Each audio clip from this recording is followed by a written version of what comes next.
welcome to some more Star Citizen. Star Citizen Alpha 4.1 is now in Wave 1 PTU, so we can more freely talk about that patch and play it, and more people have got access to it beyond just Evocati members. Let me give you a bit of context and prefix this. So in the initial Evocati 4.1 patch that we had on March 5th, we had a heavy fighter archetype balance pass. They did a landing gear rebalance. The Argo Atlas Titan suits are now destroyable with that patch, and they've added various new missions and mission area with the Hathor platform facilities and orbital laser platform, some parts of the new event. And then on the 6th of March, we had another Evocati patch for 4.1. This was a big polish pass for the Hathor alignment facilities and orbital platforms. You'll see these flying around some of the moons in Stanton. There's a ground vehicle mining and FPS mining update as well. In preparation for future systems, they've basically separated out what is FPS minables, what is ground vehicle minables, stuff like that. So like you've got vehicle minables being Beridon, Galaskite, and Famaline. I'm terrible at pronunciation of all this stuff, so apologies to that. So that's for vehicles. There's also a adapted one for vehicles as well, a new one. And Aphorite, Dollarvine, Hadnite, and Jalonite for FPS tools. There's also 3 more ones for the FPS sort of side of things, which are currently redacted in the patch notes. So in addition to the changes to minables themselves, there are also 4 dedicated mining heads for the rock that can be bought and exchanged. These size 0 mining heads come with their own bespoke balancing and give benefits for instability reduction, resistance reduction, optimal charge window parameters, laser power, and more. Then we had the patch on the 7th of March, which eventually became Wave 1 PTU. The patch focus for this is testing stability and bug fixes. There are loads here, but obviously there's going to be a variety of bugs and stability and performance issues introduced by the new gameplay areas, the new missions, the new changes. They've enabled the Orion and Area 18 new player experience, the tutorials there, and updated them for the game. The Tier 0 item recovery stuff is in as well, and we'll talk about that in a minute because this is a significant change to items and recovery. There's also ground vehicles and FPS mining updates that they're testing, and that is the main focus for the testing. However, there is a lot more in the patch than that, some of which might not be ready for testing yet properly, or they want players to sort of discover, because there's the new upcoming event mission here, which they're keeping a lot of the details limited because they want to test in-game communication and the propagation of this, and also want to, surprise some players with some cool stuff. This current build has further balance changes and flow blocking fixes for the event that was introduced in the original Evocati build. This event now utilizes 2 new locations in the persistent universe: Hathor platform alignment facilities and Hathor orbital laser platform. Now, there is some very cool stuff coming with this that I've talked about previously. Zin's annoyed at me for potentially being right there. I won't spoil it too much. Also, I'm not entirely sure what was in the earlier Evocati patches and in data mines and what has actually made it into this patch, so I need to play around a bit and see what's going on. But let's talk about some of the other updates that you'll want to know about and you'll actually see in this patch if you're playing it now and what people are testing. So there's a Drake Caterpillar tech art update, which is not as dry as it sounds. So this is the initial cargo bay elevator functionality being added and allowing them to open and extend down to the ground. So you now have the ability to use the Caterpillar for cargo a lot better. Its cargo doors now work properly, or at least that's the intention. The Hathor locations saw additional lighting, visual, geographic, and audio passes. The Collector asteroid saw some lighting and visual polish pass, so this may be an area where you can purchase stuff for some mission items that you get. As I said, I need to play around with the latest patch to see what has made it into this at the moment. There's also FPS mineable LOD polish, level of detail polish. They've made NPC voice lines not be 100% volume from all distances. They've revised collector missions with updated requirements. They've added a Rayari intro mission, objectives, and marker. They've reduced shop availability and drop rate of the grenade launcher ammo, and they've increased the buy price. Arena Commander saw Astor's clearing being enabled for free fly.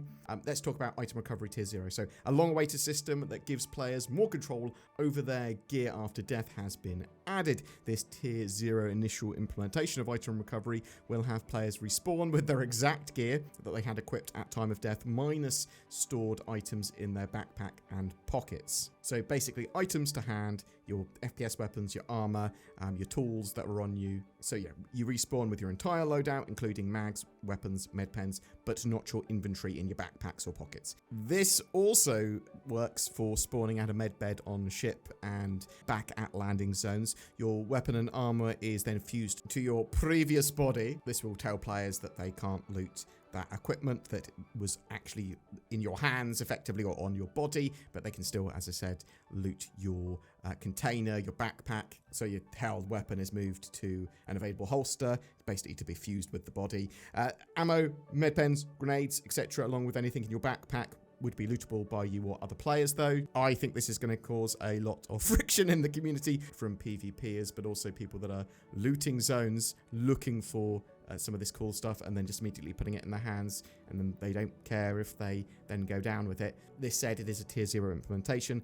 Tier 1 should come in the not too distant future, fixing a load of these problems, basically enabling you to register loadouts to effectively respawn with, and having to like pay costs towards that, and sort of expanded insurance policies for these things, how I see it, with the sort of idea there being that items can be looted but will stop being functional once someone basically reports them as stolen or reclaims them, and then in the future you'll be able to actually reactivate those things. So the end goal with all of this, I actually really like. Even the tier 1 sort of implementation I think has got legs.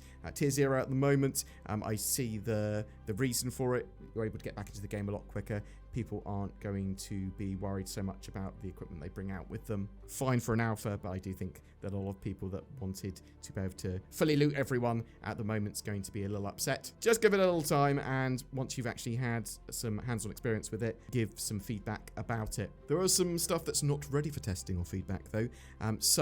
This is additional missions that have been updated for meshing and the vault weapons. Some other stuff I want to say as well, you're going to start to notice more and more improvements to ships and the cockpit experience, sort of like seat height for pilots, the angles of view when looking out a cockpit, or the moving or removing struts in the way of cockpit vision, as well as improvements to HUDs, buttons, MFDs, stuff like that. Also, ship loadouts and tweaks, so CIG getting their Caterpillar doors working as intended, for example, but also Corsair pilots, they're getting their weapons back, it seems, or at least CIG are testing and tweaking the sort of weapons and gear on ships and what pilots have access to. I want to say as well, I've not played too much around with new missions because I'm waiting to get my new Radeon RX 9070 XT in my system, which I'm just about to do, and then get a comparison of my GeForce 3080 versus that new card in Star Citizen, Monster Hunter Wilds, Adobe Premiere, and 3D Mark, looking at frame rate differences, but also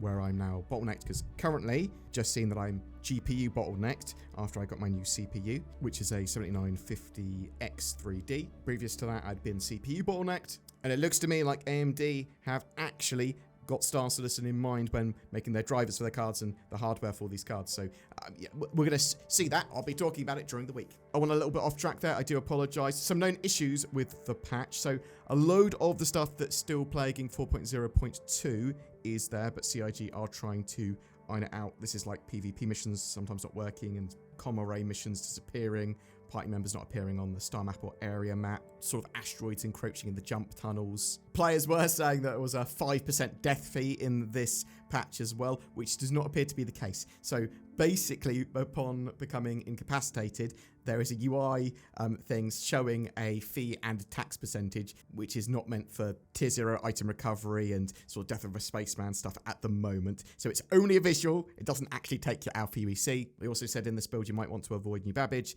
because the elevator interactions can be broken there, or can break more often. So yeah, new babbage might not be a great shout for this current PTU Wave 1 patch. And this patch should be going live by the end of March and adding that new event. We might have a load of other features turn up and ships and vehicles and stuff like that. We do know that Stellar Fortuna is coming, and there's going to be something special with that as well, which is St. Patrick's Day in Star Citizen. But yes, we'll play around with that patch a lot more over the week. There'll be a load more features and updates there, and they'll expand out some of that mission content and that new event. And we'll see what we can talk about when it comes to the Collector Asteroid and some other cool stuff. Like, there's some cool ships and gear that you can get here. Like, really looking forward to it. Boom! That's your updates for today for Alpha 4.1. Please tell me in the comments below if you're playing it. What do you think? Are you having a great time? Is it super broken? Is it like unstable? You can't get online? Do you love the sort of monthly patch cadence for Star Citizen now? You should comment on this video, because if you comment on any of my videos throughout the month, you have a chance to win a Super Hornet Mark II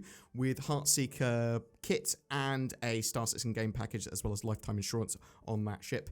Just comment on any of my videos made during the month to be in for a chance of winning that. Things down below, NordVPN links. Oh, maybe you should click that. Get yourself some NordVPN, nordvpn.com/BoredGamer. That will get you the more better accessibility, security, and privacy on your interwebs. I use it. I love it. Something else I love, Toby Eye Tracker.